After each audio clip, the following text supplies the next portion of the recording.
Segunda-feira, 4 de novembro de 2024, véspera da eleição nos Estados Unidos, é o assunto que eu tenho usado aqui no Fórum Mídias ao longo desses últimos dias, né?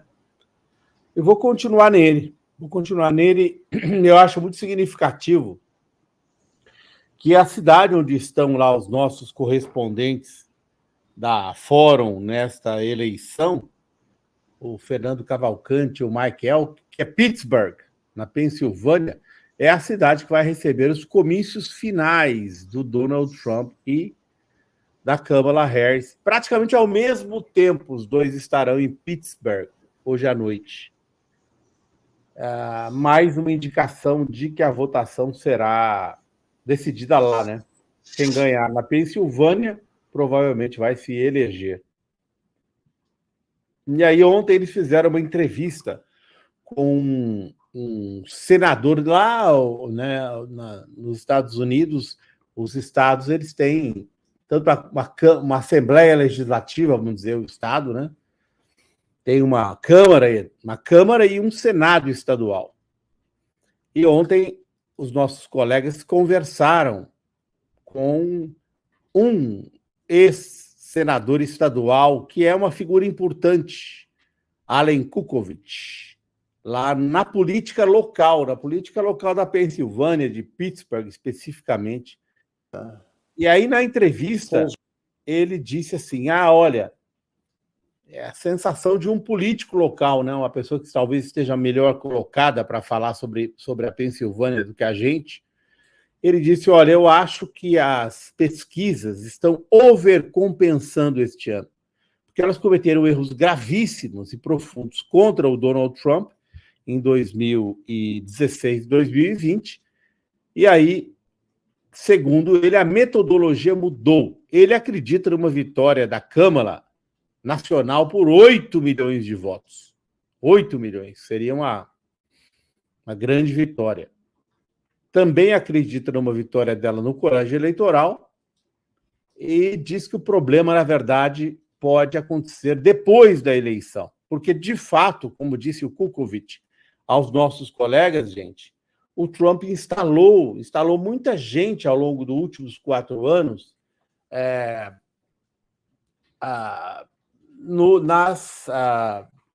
na burocracia que cuida das eleições nos Estados americanos, né?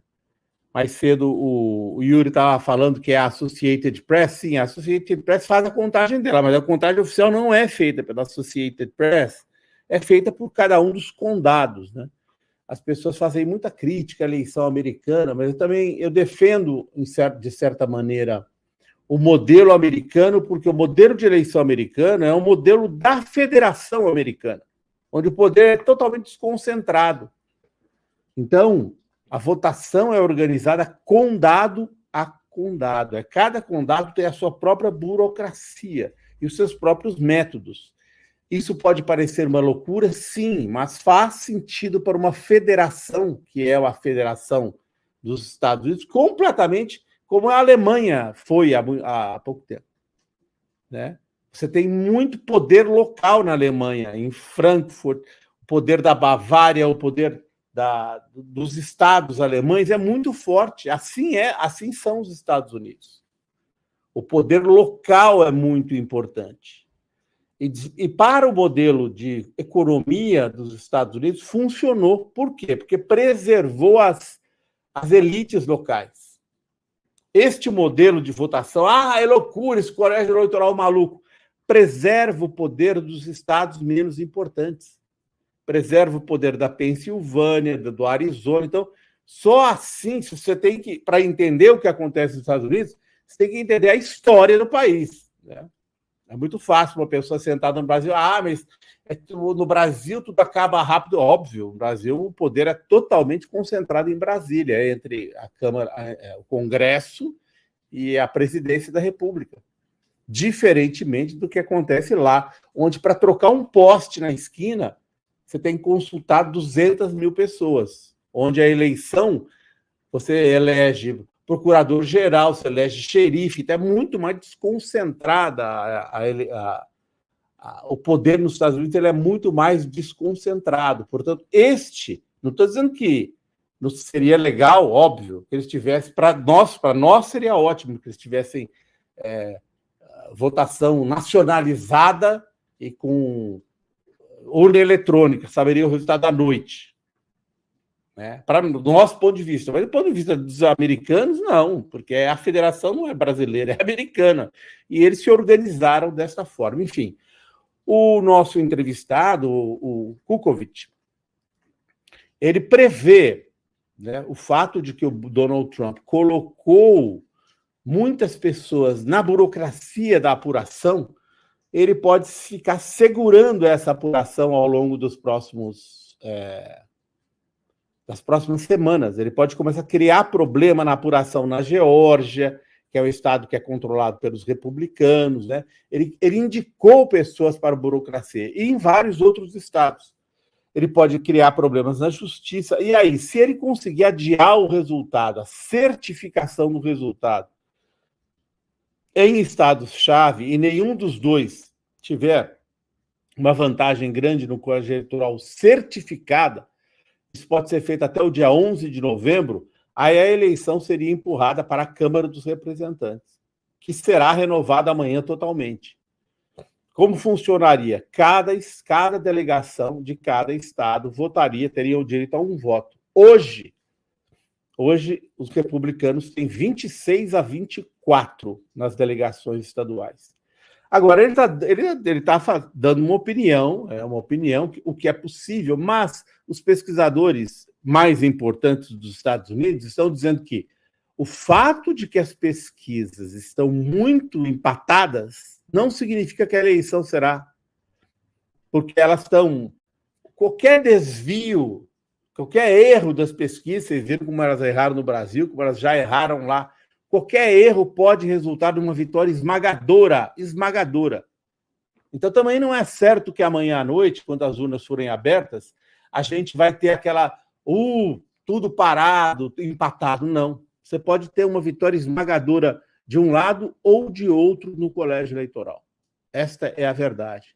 Então, quando falar, saiu uma pesquisa em Iowa, que o Trump vai perder em Iowa. Bom, você tem pesquisas em New Hampshire, no Novo México, na Virgínia, em vários estados que também dão esperança de vitória para o Trump.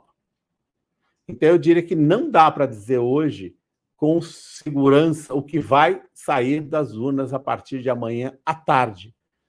Você pode ter, sim, como disse esse entrevistado, Kukovic, né? E aí, do lado direito da foto dele, aparece uma foto de uma caixa de correio, uma das muitas que foram queimadas nos últimos dias.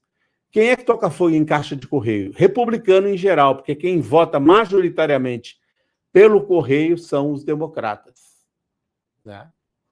Então, várias caixas de correio já foram queimadas. Existe essa perspectiva de médio prazo e longo prazo de violência eleitoral nos Estados Unidos, não estou... Kukovic diz isso. Porém, amanhã também pode ser muito diverso. Amanhã as urnas podem abrir e pode haver uma lavada a Câmara ganha Pensilvânia, Michigan, ganha na Geórgia, e aí acaba o trumpismo. Será o fim do trumpismo com Donald Trump. Ou pode haver uma surpresa grande também do outro lado, uma vitória que é o que os republicanos estão dizendo que vai acontecer, né, da parte deles. Uma vitória grande do Trump que, se acontecer, vai redefinir o país do mesmo jeito que Ronald Reagan redefiniu nos anos 80. Então, fiquem ligados na apuração. É a única coisa que eu posso recomendar a vocês. Ivan. Boa, Zen. É isso aí. Acompanhemos, então.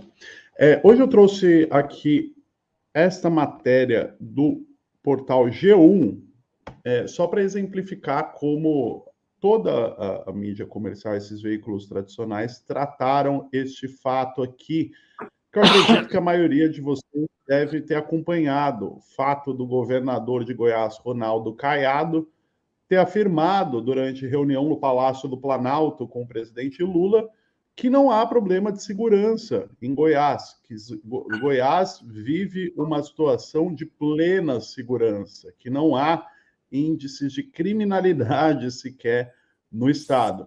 Vocês devem ter acompanhado essa fala do governador Ronaldo Caiado por conta da resposta do presidente Lula, né? Viralizou o vídeo em que o presidente Lula, nesta mesma reunião, reage com ironia a este comentário do Caiado, né? O Lula fala, não, acabei de descobrir aqui o primeiro estado do Brasil que não tem problema de segurança, vou até mandar o ministro Lewandowski, o ministro da Justiça, para estudar, pegar ali uma referência de Goiás, porque Goiás zerou a criminalidade, né? Ironizando, claro, a fala do governador Caiado. Mas eu trouxe essa matéria do G1 aqui de exemplo para mostrar como este setor da imprensa, neste caso, que foi uma espécie de atrito entre um governador da oposição e o presidente, como esse setor da imprensa pratica aí o jornalismo declaratório, né? Eles simplesmente destacam uma fala totalmente questionável do governador de Goiás, sem trazer qualquer dado, sem trazer qualquer contraponto. Então, o Caiado disse, ponto e acabou, né? Como se fosse verdade. Então, tá aí o título da matéria, né? Goiás é o único estado que não tem problema de segurança. Ironiza Lula após Caiado criticar a PEC antiviolência. E a matéria prossegue, narrando ali o que aconteceu, né? Trazendo esse comentário do Caiado, em que ele diz que Goiás vive segurança plena, que não tem problema de criminalidade, traz a resposta irônica do presidente Lula e não traz nenhum dado para questionar essa fala problemática do governador. Afinal, é praticamente impossível você dizer que qualquer cidade no Brasil hoje não tenha problema de criminalidade ou que viva uma situação de segurança plena. É um absurdo afirmar isso num país como o Brasil, né? No entanto, não só o portal G1, como vários outros veículos que repercutiram esse caso, não trouxeram qualquer tipo de dado ou contraponto, simplesmente reproduziram a fala do governador e não cumpriram o seu papel aí de informar, né? Não só reproduzir o que o governador disse, mas trazer contexto, né? Será que é verdade que Goiás zerou os índices de segurança, de criminalidade? Não é bem assim, né? Aqui eu trouxe um trecho de uma matéria da Fórum, porque a Fórum sim trouxe um dado aí que ninguém estava repercutindo, né? Este trecho da matéria repercute a reação do Caiado depois da ironia do Lula, né? Ele diz lá, eu deixei claro que no meu estado de Goiás ninguém reclama de segurança, é segurança plena total. Nunca teve assalto a banco, nunca teve sequestro, novo cangaço, invasão de propriedade, nada, né? E ele ainda reclamou da ironia do Lula, disse que esse não é um assunto para ser tratado neste nível. E aí aqui a gente trouxe um dado, fazendo, né, o básico que o jornalismo deve fazer, coisa que outros veículos não fizeram. Aqui a gente traz um dado do 18º Anuário Brasileiro de Segurança Pública, divulgado pelo Fórum Brasileiro de Segurança Pública no ano passado, né, mostrando que o estado de Goiás teve 1.049 assassinatos, homicídios, no ano de 2023. Isso é plena segurança? Mais de 1.000 assassinatos no estado não ter problema de criminalidade, né? Meio estranho. E aqui eu trouxe essa outra matéria da Fórum, que mostra a vereadora Ava Santiago desmentindo totalmente esses dados, essa fala do Caiado, né? De que não há criminalidade, que a segurança plena em Goiás, e nenhum veículo aos estados a prerrogativa da legislação penal. Aqui eu trouxe a vereadora Ava Santiago trazendo os dados, vou assistir rapidamente.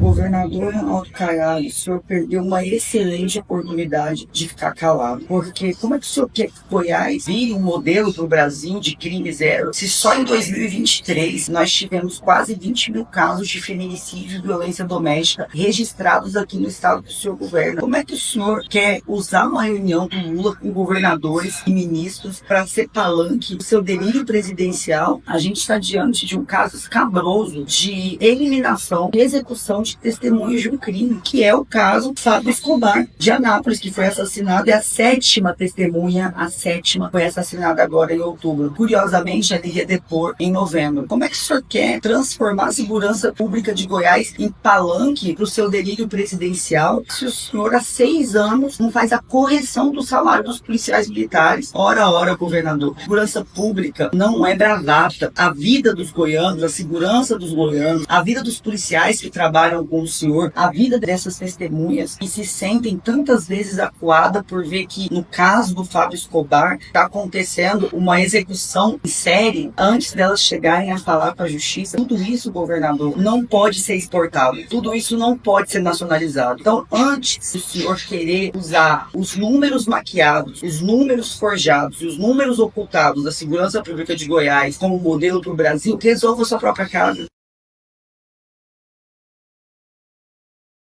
Pois é, a vereadora Ava Santiago é vereadora de Goiânia, e ela trouxe, então, com poucos dados, ela consegue desmontar totalmente a fala do governador de que não há criminalidade no estado, algo que não foi dito pela imprensa, que só reproduziu a fala do Caiado. É isso, Melo e Azeno. Ele talvez, o Caiado tenha se referido a isso, porque, como disse a vereadora, foram mais de 20 mil feminicídios. Como ele é homem, ele não registrou isso aí. Não é violência, né? Não é violência. Ele não é violência. Não importa para ir para o Caiado. Isso aí não conta. Mulher não conta. Mas vamos lá, eu trouxe aqui uma coisa que sempre foi meu desejo aqui de botar no Fórum Mídia, que são as notícias desaparecidas, aquelas notícias que aparecem na nossa frente. É um escândalo, e daqui a pouco elas somem. Vamos lá, a primeira notícia desaparecida foi essa aqui, ó. Quando a Folha usou o jornalismo fora do rito para atingir o Moraes e ajudar os bolsonaristas. Isso foi em agosto, não tem muito tempo, não. A Folha publicou um pastel de vento que nós aqui no Fórum Mídias denunciamos, em que ela dizia que um vazamento que tinha sido feito mostrava que o Moraes teria agido fora do rito, porque, na verdade, o Moraes do STF não fez uma petição ao Moraes do TSE para que ele agisse. Como, no caso, os dois Moraes eram a mesma pessoa, ele não achou necessário formalizar o pedido a ele mesmo, né? E simplesmente tomou as medidas que julgou necessárias nos casos dos golpistas do 8 de janeiro e do gabinete de ódio.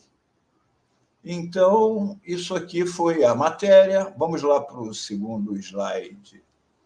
Na matéria, a Folha dizia que o Moraes usou o TSE fora do rito para investigar bolsonaristas no Supremo, revelam mensagens. Essas mensagens teriam sido vazadas de um celular, não se diz de quem, depois vai se saber de quem foi, né? Aqui na matéria está em destaque que procurado, alegava a Folha na matéria, o gabinete de Moraes inicialmente não se manifestou. Aí, vamos para o próximo slide. Aqui o Moraes desmente a Folha e diz que seu gabinete não foi procurado. Ou seja, a Folha, além de publicar um pastel de vento, uma notícia totalmente fora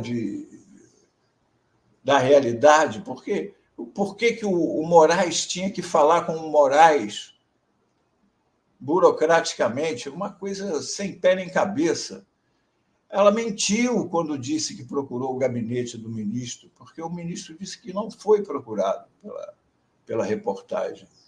O objetivo deles, claramente, era prejudicar a imagem do ministro Alexandre de Moraes. Vamos para o próximo. Agora, isso foi em agosto, e as últimas notícias que a Folha publicou sobre o assunto também foram em agosto. No dia 28, foi essa aqui, a Comissão de Constituição e Justiça da Câmara convida ex-assessor de Moraes no TSE.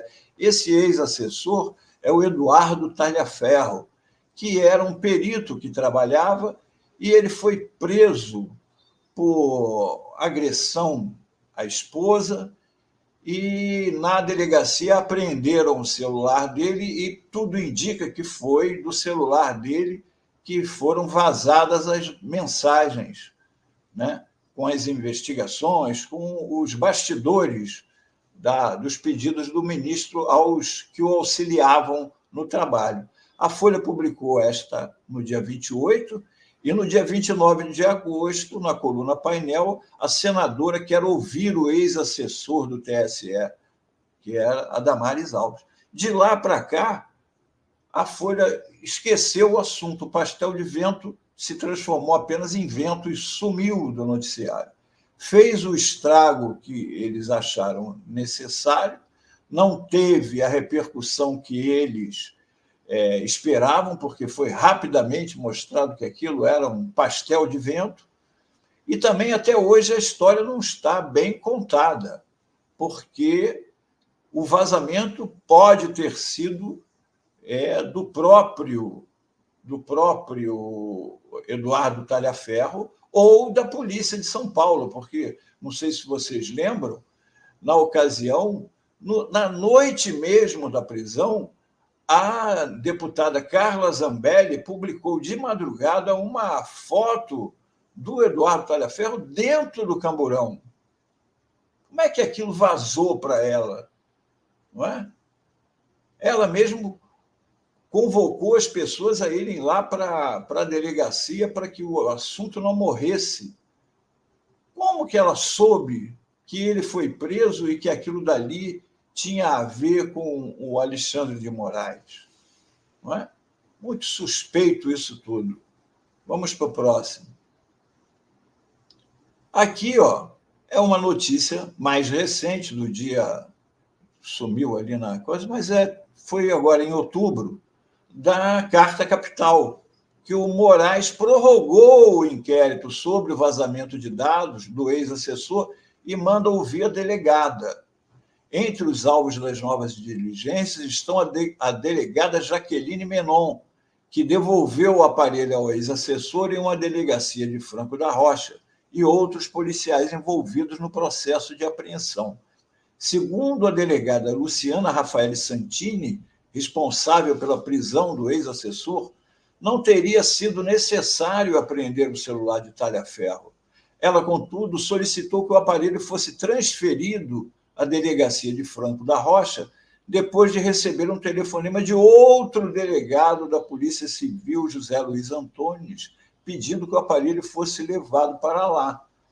A investigação busca identificar se houve irregularidade na atuação da Polícia Civil do Estado de São Paulo, é bom lembrar, e esclarecer se dados confidenciais do ex-assessor de Moraes foram acessados indevidamente. Ou seja, a polícia do governador bolsonarista Tarcísio de Freitas também sob suspeita no caso do vazamento. E nada disso a Folha tocou mais no assunto, esqueceu, sumiu. Então, essa é a primeira notícia desaparecida, mas tem mais um slide aí, porque essa aqui não podia deixar de aparecer. Isso foi a capa da Veja do final de semana. Vocês sabem quem é esse aí, não é? É o inelegível, aquele que a justiça brasileira condenou a 8 anos de inegibilidade. Ele não pode ser votado. E, no entanto, a Veja dá a capa a ele para essa declaração. O candidato sou eu. Não diz que é a Papuda, nem aos lugares onde ele deve frequentar brevemente, se a justiça for feita, mas não, como se ele fosse candidato a presidente da República, sendo que ele é inelegível. Ele não pode nem se candidatar. Se ele pudesse, a Veja podia até declarar sua preferência e dar a capa a ele, para ele fazer seu proselitismo nas redes. Mas não, ele não pode ser votado. Como é que ele pode dizer que ele é candidato?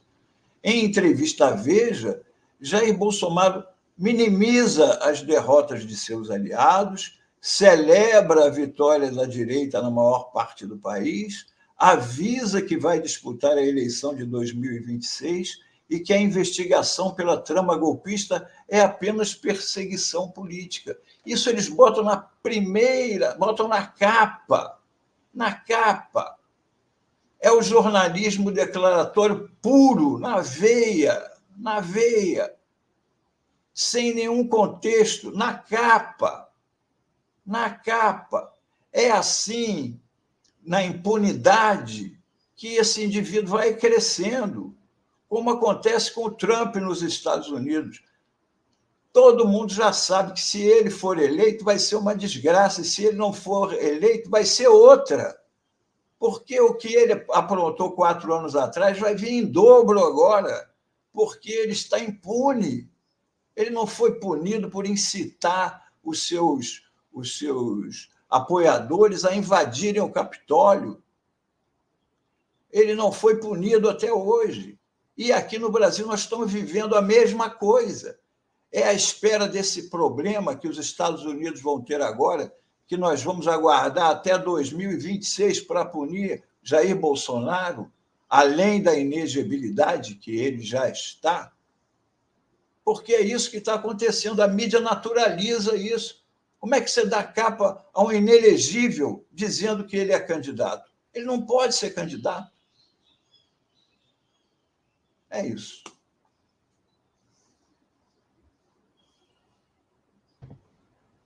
É isso aí. A Veja quer vender revista, né? É o que domina. O próprio Trump, nos artigos lá, nos comícios dele, e eu tenho que receber insalubridade, porque em nome da cobertura aqui da Fórum, eu pessoalmente, viu, Ivan e Antônio Melo, acho que se o Trump for eleito, ele não dura muito no poder, não. A não ser que ele recue da sua decisão de acabar com a guerra da Ucrânia. A guerra da Ucrânia é muito importante para o establishment dos Estados Unidos. É um ponto central a guerra da Ucrânia, do enfrentamento com a Rússia, da OTAN. Se o Trump acabar com a guerra da Ucrânia, ele morre no poder, assim como o Kennedy morreu, porque o Kennedy não foi suficientemente durão na Baía dos Porcos. Ele cedeu ao Khrushchev quando ele tirou os mísseis da Turquia em troca da retirada dos mísseis soviéticos de Cuba. E o Kennedy, ele não era tão durão no Vietnã, tanto é que ele foi assassinado. O Lyndon Johnson, que assumiu o lugar dele, acelerou a guerra do Vietnã como nunca. Então, eu acho que se o Trump for eleito, ele vai ser assassinado, não tem nenhuma dúvida. Ele vai ser assassinado no poder, porque essa perspectiva do Trump de mexer com a guerra na Ucrânia é um suicídio. Agora, eu tenho que receber insalubridade da Fórum, porque a cada frase do Trump ele fala umas 8 mentiras por frase. E aí você fica... Cara, o cara não para de mentir. Cada frase que o bicho fala, ele mente. Mas é a estratégia do Bannon, né? A estratégia do Steve Bannon é essa. Minta outra vez, minta outra, porque a pessoa não tem como te responder, porque você fala uma mentira. Se você vai responder essa mentira, eu já contei outra. Aí você vai responder a outra, eu conto outra. E você está sempre na defensiva. É a estratégia dele. É mentira, eu vou querer insalubridade, porque hoje eu tenho quatro eventos do Trump. E a Kamala Harris, ela não faz tanto evento assim, né? Ela aparece muito menos. Ela é muito mais controlada, porque ela é uma candidata ruim. Vamos combinar aqui entre a gente. Ela é uma candidata ruim do ponto de vista do discurso. Ela não é uma pessoa que faz ela é muito controlada. Você vê que é tudo muito controladinho, ela fala lendo o teleprompter e tal. Ela faz, graças a Deus para mim, uma aparição por dia. O Trump vai fazer 4 hoje, aí tem que ficar ouvindo as besteiras que ele fala, as mentiras, as invenções, as loucuras dele 4 vezes. Porque faz parte, enfim. Olha, amanhã tem mais Fórum Mídia no dia da eleição do Império. Né? Amanhã, terça-feira, então... Quer dizer, A eleição já começou, tem 76 milhões de votos. Metade da eleição já aconteceu. Os votos estão lá depositados no correio. Amanhã é a presencial, né? É ir lá votar. E não é feriado nacional, Mauro Lopes, ou seja... É dia normal. Nacional. O cara tem que falar com o chefe. Ó, chefe, eu vou ali votar, tá bom? Tá. Valeu, até amanhã, gente. Abração. Valeu, gente.